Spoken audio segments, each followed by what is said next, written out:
entre les dictateurs le courant passe vite, depuis que le jeune doyen a trouvé un marché juteux d'achat d'armes chez son homologue turc, les deux despotes ne se quittent plus.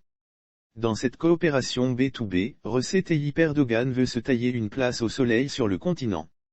À part le profit qu'il aura à tirer des 700 milliards mobilisés dans le cadre de la programmation militaire, le Togo n'a plus grand-chose à lui offrir, le face-fait étant liquidé aux sionistes, le port de Lomé aux Français et Chinois et Saoudiens, en attendant le sommet Turquie-Afrique qui se tiendra mi-décembre à Ankara où le Togo pourrait être logé à bonne place. Le dictateur turc était hier à Lomé.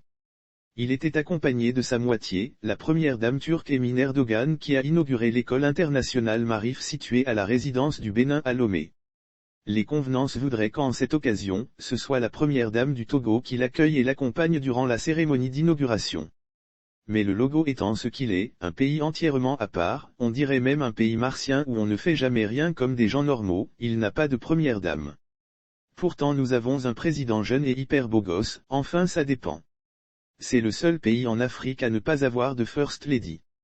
Même le jeune Macron, pour ne pas rester désespérément seul et manger la honte, se fait accompagner par sa grand-mère. On le disait, la première dame turque a inauguré hier l'école internationale Marif à Lomé. Cette école va grandement contribuer à la coopération stratégique avec le Togo. C'est une expérience très précieuse d'offrir une éducation de qualité, a déclaré la First Lady turque.